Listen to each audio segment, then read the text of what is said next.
खासदारांपाठोपाठ ठाकरेंच्या शिवसेनेचे नगरसेवकही उपमुख्यमंत्री एकनाथ शिंदे यांच्या संपर्कात असल्याचा दावा केला जातोय।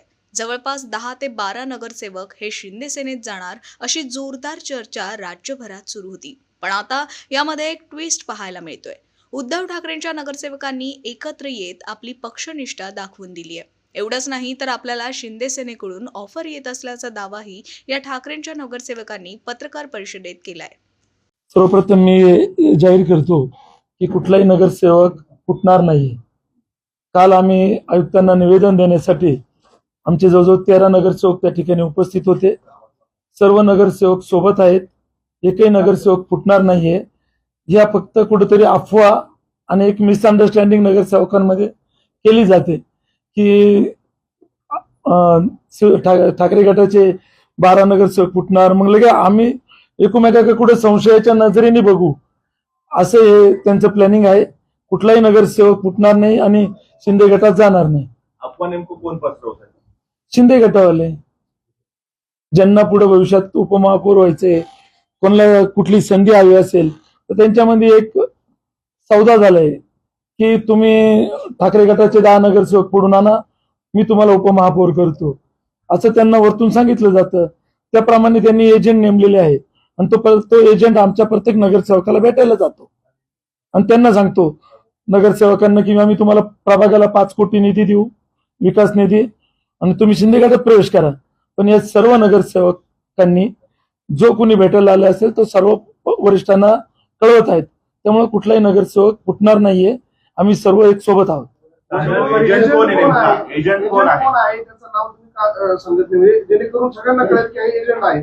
लवकरच त्यांचं नाव पण मी वरिष्ठांशी चर्चा करून जाहीर करतो। हा एजंट पाठवतो कोण? तुम्ही म्हटले शिंदे गटावाले। कोण? कोणाला उपमहापौर बनायचंय? आता त्यांच्यात कोणाला येते ते नाव सांगितलं नाही त्यांनी, त्यांच्यातच रस्सीखेच चालू आहे। आता एजंट तुमच्याकडे पाठवला जातोय, 5 कोटीचं तुम्ही म्हणतात आमिष पण दिलं जात आहे। हो, साहजिकच आहे, तुमच्या नगरसेवकांनी नाव तर विचारलं असेल कोणाकडनं आलेलं ऑफर? नाही, त्यांनी नाव नाही सांगितलं। या लोकांना संपर्क साधण्यात आला? 5 ते 6 लोकांना त्यांनी येऊन संपर्क साधला होता। स्थानिक तुमचा ठाकरे गटाचा एक स्थानिक नेता आहे, तो देखील यामध्ये मध्यस्थी घडवून आणतोय। ह्या सगळ्या अफवा आहेत। एखाद्या नेत्याचं नाव बदनाम करायचं असेल आणि सांगायचं असेल की हा नेता फुटणार आहे म्हणून बाकीच्या नगरसेवकांना कन्व्हिन्स करण्यासाठी सांगितलं जातं। विधान परिषद निवडणुकीच्या वेळी उदय सामंत असतील, दादा भुसे असतील, नगरसेवक सर्व पक्ष नगरसेवकांना भेटत होते। आपल्याशी देखील त्यांची भेट किंवा चर्चा झाली। त्या अनुषंगाने माझ्याशी कोणाशी चर्चा झालेली नाही शिंदे गटाची त्या विधान परिषदेच्या वेळेस। आपले 5 ते 6 वेळेस आपल्या सगळ्या अनेक नगरसेवकांच्या त्यांच्यासोबत बैठका देखील झालेल्या आहे, अशा पद्धतीची देखील माहिती नाही, या अफवा आहे। अशी कुठलीही बैठक झालेली नाहीये। झाली असती तर आमच्या कानावरती आली असती। तुम्ही म्हणता 5 कोटी आम्ही ऑफर कशा प्रकारे दिली जाते थोडी सविस्तर सांगा। निधीच्या विकास कामांना काल आम्ही आयुक्त मॅडमची जी भेट घेतली ती विकास कामाच्या संदर्भातच घेतली की आम्हाला आमच्या नगरसेवकांना विकास निधी दिला जात नाही आणि आमच्या प्रभागात कुठलीही कामं होत नाही। म्हणजे ज्या ठिकाणी भारतीय जनता पार्टीचा नगरसेवक असेल किंवा शिंदे गटाचा नगरसेवक असेल त्या ठिकाणी अधिकारी लगेच पोहोचतात आणि आमच्या नगरसेवकांनी जर फोन केला तर अधिकारी वेळेवर पोहोचत नाही। त्याचं कारण असं आहे की कुठेतरी विकास कामं कोंडीत पकडायचे आणि नगरसेवकांना वेटीस धरायचं, मग कंटाळून नगरसेवक प्रवेश करतील। ही रणनीती सध्या शिंदे गटाची चालू आहे। स्ट्रॅटेजी वापरता येते नगरसेवकांना शिंदे गटासाठी? 5 कोटी प्रभाग विकास निधी देतो आणि काही आर्थिक देवाणघेवाणाची चर्चा आहेत। हो, विकास कामात प्रचंड अडवणूक केली जाते। माझी तर नाशिकच्या नागरिकांना एकच विनंती आहे की यांना आपण बहुमत दिलं, सत्ता दिली, तरी मग अजून यांना नगरसेवक का फोडायचे? काय कारण आहे नगरसेवक फोडायचं? तर यांनी जे राम मंदिरामध्ये प्रभू रामचंद्राच्या नावाखाली जी दरोडा टाकला आहे त्या दरोड्याकडे कोणाचं लक्ष गेलं नाही पाहिजे। आज तुम्ही विचार करा, राम मंदिरामध्ये 14,000 कोटीची चोरी झाली, तिच्याकडे कोणाचंच लक्ष नाहीये, पण 12 नगरसेवक उद्धव साहेबांचे फोडताय, याच्याकडे सगळ्यांचं लक्ष केंद्रित केलं जात आहे आणि विकास कामाकडे कोणीच बोललं जात नाही। विकास कामावरती काल आमच्या शिवसेना उद्धव बाळासाहेब ठाकरे पक्षांनी आवाज उठवला. अक्षरशः आयुक्तांनी आम्हाला अर्धा तास बसून ठेवलं. आयुक्तांनी जो आम्हाला 4 वाजेचा वेळ दिला, 4:30 वाजता आयुक्त त्या ठिकाणी आले. त्यावेळेस आमदार सीमा हिरे तिथं बसलेल्या होत्या मध्ये आयुक्तांकडे. आता त्या स्वतः बसल्या होत्या का बसवल्या गेल्या होत्या का त्या टाइमपास करत तुम्ही होत्या? आता म्हणतायत की संजय सोबत आहेत, जर कोणी गेले तर पुढची कायदेशीर प्रक्रिया आपण काही केलेली आहे का, काही कारवाई करू शकतो? जे डिस्क्वालिफाय होतील, ज्याला कोणालाही त्यांनी जर कधी 2 किंवा 4 नगरसेवक घेऊन गेले तर ते 100% डिस्क्वालिफाय होतील. दुसरी गोष्ट, जे महाराष्ट्रामध्ये खासदार फुटले आणि त्यानंतर खासदार तुडवा हे आंदोलन सुरू झालं, तर निश्चित नाशिकमध्ये त्याचे कुठेतरी पडसाद उमटताना दिसतील की या ठिकाणी जे कोणी नगरसेवक फुटतील त्यांना देखील मतदार तुडवल्याशिवाय राहणार नाही. तुडवाचा इशारा देताय का? हो हो जे नगरसेवक जातील त्यांच्यासाठी हा इशारा असेल. हो हो. नगरसेवक कोणी जाणारच नाही, पहिले हे क्लिअर करतो मी.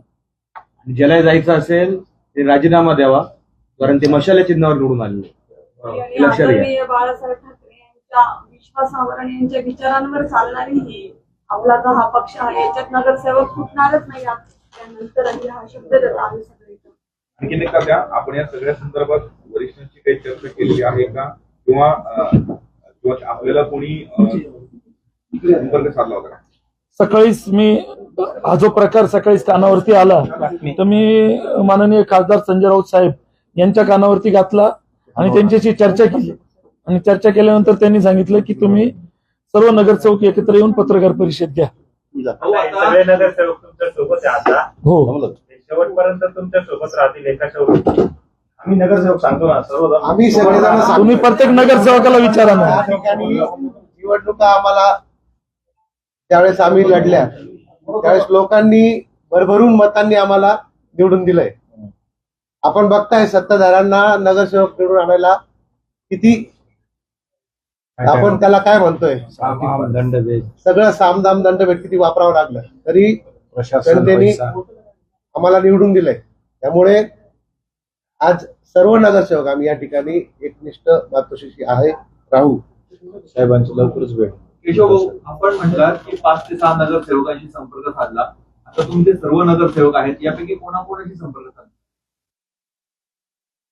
ते आता आपल्याला जाहीरपणे सांगता येणार नाही. आता जर तुमचे लोक जाणारच नाही, सर्व नगरसेवक ठामपणे सांगतायत आम्ही जाणारच नाही, तर मग हे सांगायला काय हरकत आहे? मी वरिष्ठांची चर्चा करून कळवतो ना तुम्हाला. तुम्हाला कुठल्याची भीती आहे म्हणून नाव सांगा. अजिबात भीती नाही आम्हाला. नावं सांगा आम्ही. बघा, शिवसेना ही आमदार खासदार घडवणारी फॅक्टरी आहे. या ठिकाणी आमदार घडवले, खासदार घडवले, आमच्यासारखे नगरसेवक घडवले. त्यामुळे आम्हाला फुटण्याची भीती नाही, आमच्या पक्षाला कसलीच भीती नाही. ज्या पक्षामध्ये आमदार खासदार निवडून येते नाही ते पक्ष फोडताय. स्वतःचे आमदार निवडून आले नाही, स्वतःचे खासदार निवडून आले नाही. विचार करा, सत्तेत असून शिंदे गटाचे फक्त 26 नगरसेवक आहे.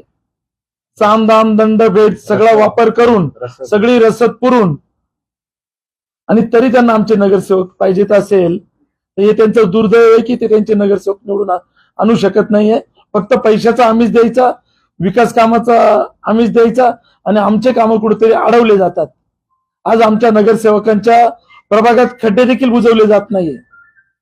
आज ज्या वेळेस बजेट झालं आणि बजेटमध्ये आमच्या नगरसेवकांना नाममात्र निधी दिला गेला, म्हणजे याचं कारणच हे आहेत की निधी द्यायचा नाही, कामं अडवायचे, मग कंटाळून नगरसेवकांनी प्रवेश केला पाहिजे. त्यांचा जो उपमहापौर होण्याचा महत्वाकांक्षा आहे त्यांची, ती कदापि पूर्ण होणार नाही.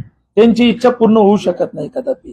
कारण की मी जर एकटं बोललो गटनेता म्हणून की आमचे नगरसेवक फुटणार नाही, तर तुम्ही त्याच्यावरती कदाचित विश्वास ठेवणार नाही. पण इथे प्रत्येक नगरसेवक बोलतोय की आम्ही शिवसेना उद्धव बाळासाहेब ठाकरे या पक्षासोबत आम्ही राहणार आहोत.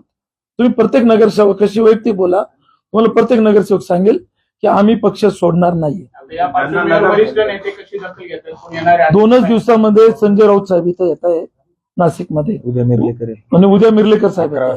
ज्यांना उपमहापौर व्हायचंय त्यांच्याकडे फक्त नगरसेवक पद आहे की पक्ष संघटनेचे तर काही पद आहे त्यांच्याकडे?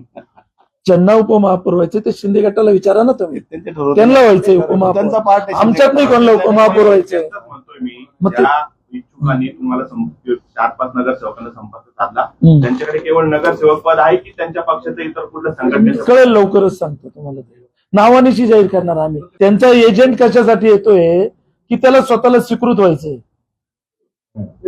एजंटला नाही, त्याला स्वीकृत व्हायचंय. तो वकील आहेत, तो वकील आहेत, त्याला स्वतःला स्वीकृत व्हायचंय आणि तो एजंट की करतोय की 10 नगरसेवक मी फोडतो, पक्षाला आणून देतो, मला स्वीकृत करा आणि त्यांच्या पक्षातले उपमहापौर करा.